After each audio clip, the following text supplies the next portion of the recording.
NC State family, it's time for an honest look at your sports world. Let's get you hooked up for Pack Therapy, presented by First Horizon Bank. Here are your hosts, Tim Donnelly and Wolfpack football legend Mike Glennon. Welcome into another edition of Pack Therapy, the podcast. Tim Donnelly here alongside my co-host, former Pack quarterback, Mike Glennon, longtime NFL quarterback. Please subscribe. Before we get to the brutalness of this, and we're all still in a good mood, please subscribe to the podcast wherever you listen to podcasts. Please tell your friends about it. Please listen on YouTube, comment on YouTube, all of the things that hit the alerts button, all that kind of stuff. Greatly appreciate it. We're going to do our best. I mean, these weeks are why we call it Pack Therapy, right? It's where you get together and you get through it together. For the second time in 3 weeks now, I'm going to lead with what I think is the most apt but simple question for Mike. What the heck was that? That was as bad of a performance I've seen a Dave Doran, Tony Gibson defense. That I can remember. I think Dave's slogan since he's been here has been hard, tough, together. And when I watched that game, I didn't see a defense that played hard. I didn't see a defense that looked tough. I didn't see a defense that played together. So, 0 for 3. That game was over in the blink of an eye. Turnovers in the first quarter by the offense played a role in that. But all in all, this defense needs to get a fix quick. Because offensively, I was pleased with C.J. Bailey, and he provided some optimism for the rest of the season. The defense, though, between Tennessee and that game, it just looks like it's going to be a battle, the rest of the way. Now, we talked about it at the beginning of the year, replacing Peyton Wilson. It's obviously unfair for anyone to replace Peyton Wilson, but can the defense not operate without maybe the best defensive player in the entire country in the middle patrolling? Is that it? I just think the players need to play better. I mean, the scheme has worked in the past, so we can't say it's the scheme. I personally don't know as much about the 3-3-5 just because in the NFL, teams don't really play that. But Tony Gibson has proved in the past that this scheme works. Did Peyton Wilson cover up some holes? Yes, I believe that's 100% true. But when you watch the film, it's more just at the line of scrimmage, they're getting blown off the ball. And then at the second level, the linebackers are getting ate up too. And then in the secondary, I didn't see you guys were trying to tackle without wrapping their arms around guys. It was just all three levels were not good. I do think Dave kind of does his best when his back's against the wall. We saw this last year, 4-3. They turned the season around. I do think him and Tony Gibson are bright and they'll find solutions. And I think that's going to be trying new players out because right now the players on the field just aren't getting the job done. We opened up the phone lines on my afternoon show on Monday, and I think you just hit on one of the more frustrating aspects of NC State fans right now, like their outlook, which is, and I don't even know if you heard it, but you just mentioned it. Dave Doran told the media this week he's built for this, right? He's built for adversity. He's built for when, as you just said, backs against the wall. Like he's built for these situations. It's frustrating to always have to get smacked in the mouth a few times and then all of a sudden you rally. It's nice. I mean, trust me, last year was way more fun when you won the last 5 and you go to the Pop-Tarts Bowl and you do all of that. But at some point, if they're going to achieve the goals they set at the beginning of the year, you have to play well in the games before you face adversity and kind of start off that way. Or win the games and still treat it as adversity, something like that. Right. It felt like last year they were more playing catch-up. And it was kind of a glimmer of hopes, and then they kept keeping the hopes alive, and mathematically we were still in it, but it was like we needed chips to fall our way as well. Now this year, I don't think it's that big of a surprise to be 2-2.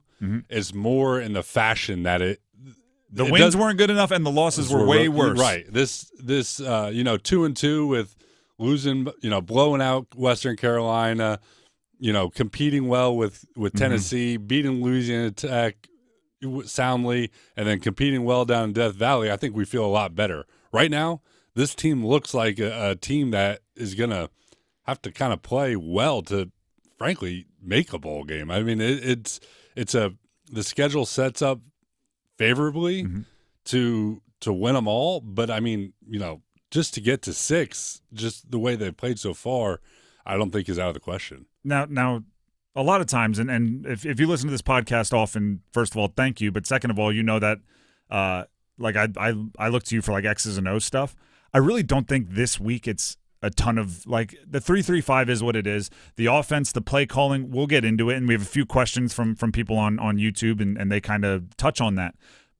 I think this is a lot of the motivation side of coaching. You have to know how to keep your team together, not let the splinters kind of infiltrate the rust on the boat, whatever the metaphor you want to use. And also, like, how much do you watch that film? We had this conversation after the Tennessee game. Do you burn the film? Do you watch it? Do you harp on it? Do you put 59 in every defensive player's locker room so they know like what like?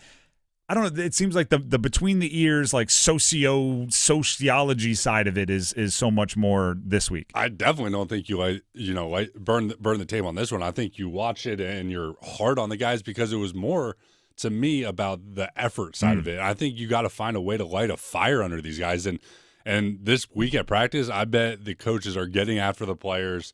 I bet they're tracking loaves, which is whether guys are playing to the end of the whistle. I bet they're trying new players, and like you mentioned, a guy that played in the fourth quarter on the defensive line got a shout out. His name's Isaiah Shirley, defensive lineman, played late. Does putting him in the starting lineup in practice might get those starters to be like, if I don't get my stuff together, I'm going to be on the bench. We saw that Red Hibbler's off the team. Mm-hmm. So I think there's a sense of urgency and an enhanced focus on what we talked about, playing hard, playing tough, play together. And I expect them to kind of, if guys aren't playing hard from that opening drive, I'll be shocked because I think that is what Dave is good at, is getting the most out of his players. So I think that we'll see both sides of the ball playing hard. Dave Doran, the coach, did also say that every position on defense is under consideration, which that's coaching through the media. It is also kind of, you have to find the balance because your starters are your starters for a reason, right? You knew what you were talking about. Football when you name them the starters at the beginning of the year. So it's not like you can, go full middle school basketball and just sub all 5 out, right? Like they're not trying hard. Give me 5 new guys. You can't do that, but you do need to send a couple messages to, giving up that 28 points in the first seemingly 15 seconds of the game is unacceptable. So it's a balance there between threats, executing the threats so they believe them, and also keeping the right players out there. It is, but I think if the talent level is similar and one guy's playing hard and the other guy's not, sure. Then just because a guy's at the top of the depth chart, maybe that's because he's the better player. But if the gap isn't that big and you're going to get way better effort and guys that are willing to kind of put their bodies on the line and strain and fight, then I think that could be the difference to get the ship headed in the right direction.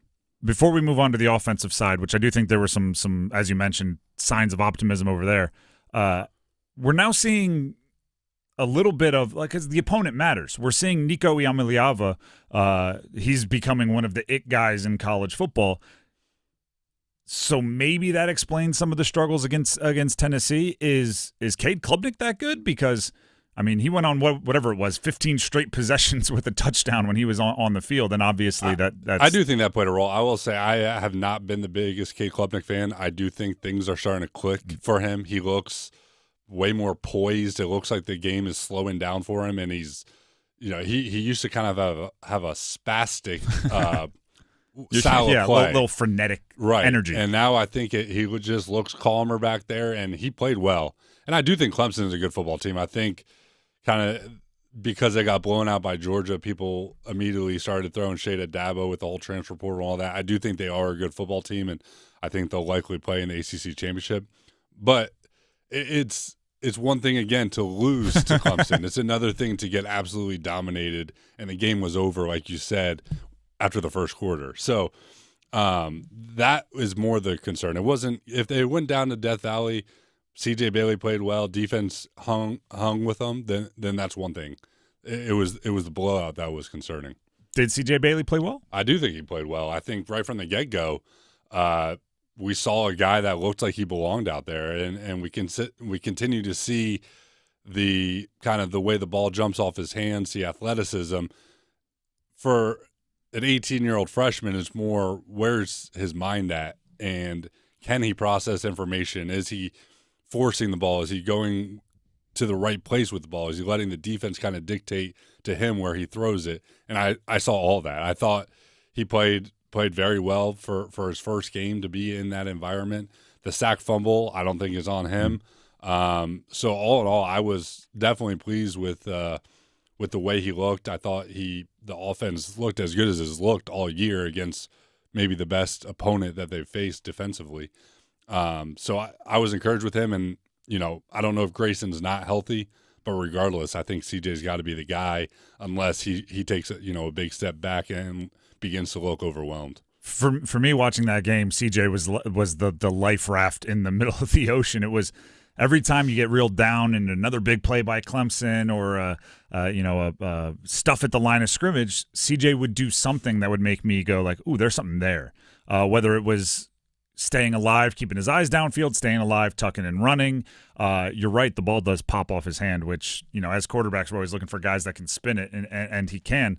So I guess, you kind of answered the next big question that everyone has up next, but, barring some kind of unforeseen injury on his part, is this his ship to captain? I think it is, just because, as I've alluded to in the past, I don't think the offensive kind of mishaps all fall on Grayson.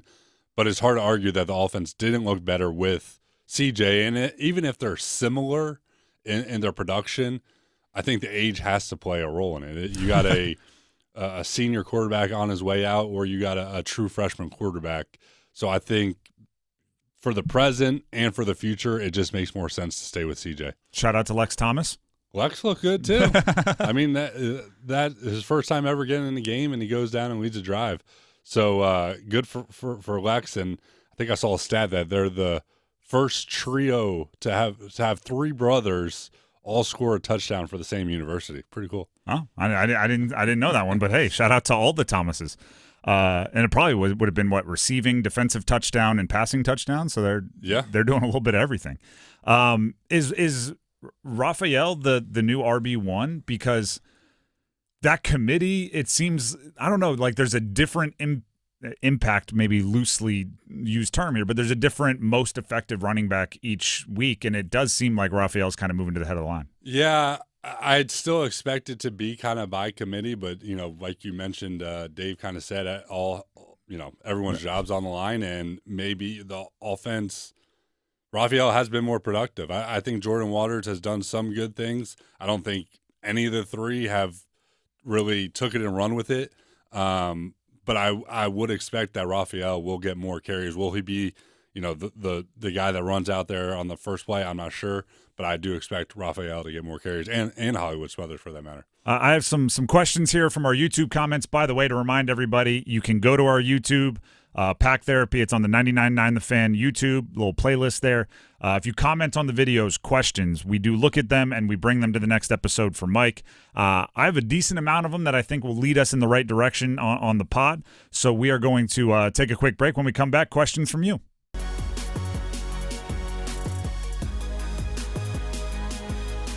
Back here on the Pack Therapy Podcast, jumping into the questions from you.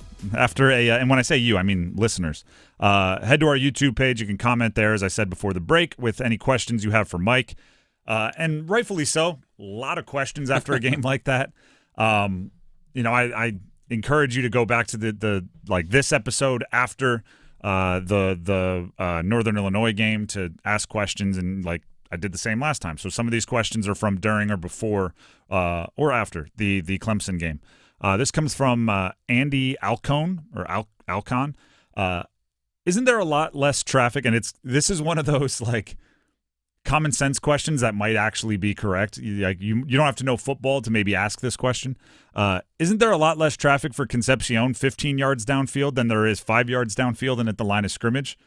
And the reason why I brought this one out is because it does feel like all of Casey's touches this year are those quick screens, the touch passes, and he's not really getting a chance to truly be in space. Yeah, I mean, I think that's kind of an obvious answer, yes, but there's also a way higher probability of completing the pass when it's behind the line of scrimmage. That's basically 100%, you would hope, where if you throw the ball down the field, we're talking it probably drops to 60%, and then if you're really throwing the ball 30 plus yards, you're probably down to 25% or so.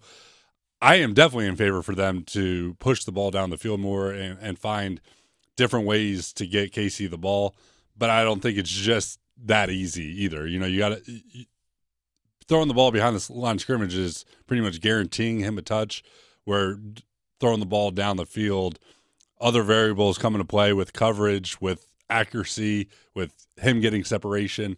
But yes, they need to find a way to use KC, and KC needs to find a way to hold on the ball. That was another, we can't put it all on the defense. They got their put in two bad situations with turnovers in the first quarter, with the sack fumble and with KC getting stripped. Is there, I'll name drop for you, right? You've played with the Mike Evans. You've played with been on teams with Larry Fitzgerald. You were in camp for like 20 minutes with Antonio Brown. Is there is there something that you can take away from when the defense knows who the number one wide receiver is, and you still have to find a way to get them the ball in the places where they can be effective that maybe you're not seeing with this offense in KC Concepcion? Well, when you have a true number one, I kind of like when there are guys like Mike Evans, because you line him up at the X receiver where you could go a 3-by-1. He's the single receiver. And if you get one-on-one, it's like we're going to him. And if he's doubled, then we're probably working the other side. With KC being more of a slot player, it makes it a little bit more difficult to get those one-on-one matchups where he's just singled out by himself. But I just think that there's they may try to double him, but I don't really think that's been the issue of getting him the ball down the field. I think there's ways you can design the play for him to kind of split the coverage. I mean, I think what comes to mind right now is Malik Neighbors with the Giants, where he's kind of all they have, and they're still finding ways to get him the ball, and they're moving him around. He's playing the slot. He's playing the single receiver by himself, and there's got to be ways that the coaches draw up plays where if he's getting doubled, then there's a one-on-one right next to him that should be open. And we're just not seeing the ball getting pushed down the field. But they did push the ball down the field a little bit more in this Clemson game. Is Noah Rogers, we haven't necessarily called his name very often, is how important, again, part of me just, wants to go back to the question I asked to start this podcast, which is just what the heck was that? But, why isn't that being used more? Because, KC Concepcion, we talked about it in the preseason. The beauty of this year was if you spend all your attention on KC Concepcion, because of the transfer portal, they have guys that are now answers. Jolie's been that answer at time. I'm really impressed with him. Really hasn't been Rogers yet. Right, and that's kind of my point is the play design has to be where, okay, let's make KC our number one receiver, and if they take him away, then a guy like Noah Rogers or Justin Jolie is our number two receiver, where naturally the progression is going to take him to that. And it's almost hard to say because the game was such a blowout. But hopefully, at this point going forward, the offense continues to grow and expand with CJ, and we'll see more of that where everyone's getting their fair share of opportunities, starting with KC being the number one target. But if he is in a situation where he's doubled, then easily going through your progression, you're finding these other receivers that can play as well. Back to the comments here, the questions for you. This one's very topical, so it's come in within the last day. It's either Paxter Ace or Paxterachi 45. You can pronounce it. If State came up with so much money this offseason and a quarterback like the one from UNLV we learn only costs a $100,000 promise, shouldn't the talent that State brought in be top shelf and be performing better? Little typos here. Be performing better on the field than they are doing? Waters and McCall and Rogers probably cost twice that. Well, I don't know what the costs are. I think bringing up NIL and the regulation of it and what's going on at UNLV is a whole other conversation. But sometimes it does take everybody's airing everything. Like right now, the player and UNLV are both dirty laundry it sounds is out like there. He was promised $100,000, but he's not actually receiving that. So or he's only really cost $3,000. Well, true. But he committed for $100K. That's a Holy Cross quarterback going to a Group of 5 team. You would assume somebody like Grayson McCall being a Group of 5 quarterback going to a Power 5 who has, the 2021 season that he had. If the market is even, and I don't know if the NIL is, I kind of see what the person is saying here. Saying I get it too. There's a lot of money on the field. They should be a little bit better. I think if you look around the whole landscape of college football, my thought from that question immediately goes to Florida State and DJU. Probably another expensive one. DJU's probably costing 2 to 3 to 4 to 5 times as much as Grayson McCall. Riley Leonard at Notre Dame probably costing 5 to 10 times what Grayson McCall is, and neither are lighten it up. No, and particularly down in Tallahassee. Mm-hmm. So yes, I think it is important to hit on your portal transfers and identify the talent and all that, but it's not just NC State and Grayson McCall and Noah Rogers and these guys.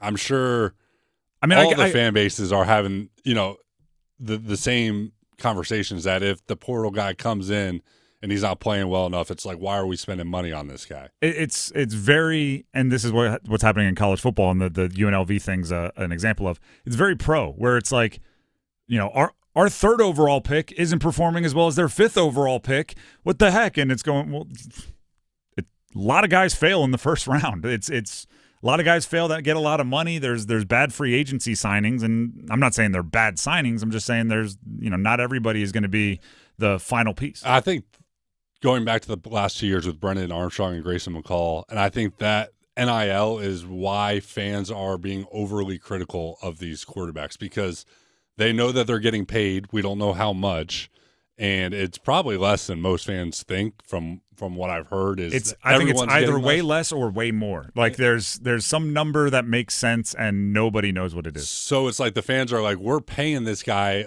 my hard-earned money, which I get, and he's not performing quite as well as we had expected. Mm-hmm. So the expectations are just way bigger for this guy coming in because fans are essentially paying him. And kind of last point on that subject is CJ Bailey, breath of fresh air, right? Because the Grayson McCall and Brennan Armstrong coming in as 1 year kind of rentals, I don't think you get excited by like their improvement, because they were supposed to be fully polished when they got on campus.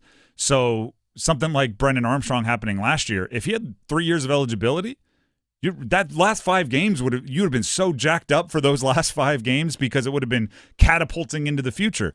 Grayson McCall starting slow, not having a great game early on, there would still be like, okay, but he now has played Tennessee, and look at this experience that he's going to have. CJ Bailey, assuming you can keep him on campus, which with quarterbacks that assumption is becoming less and less likely, there is some hope for. He looked pretty good against Clemson this year. Imagine how he's going to look at Clemson next year. And goodness gracious, when he's a junior and senior, what is he going to look like against Clemson? Like there's stuff to build off of. There is stuff to build off, and it provides hope, but it also is a little scary. Because if he does too good, don't do too well. Right. If he does too good, my first thought is like, this kid might be a player. And then my second thought is, well, he's from Miami. Miami has a quarterback that's the front runner for Heisman right now. Is Miami going to, you want to know what my thought goes to, and it happens every single week.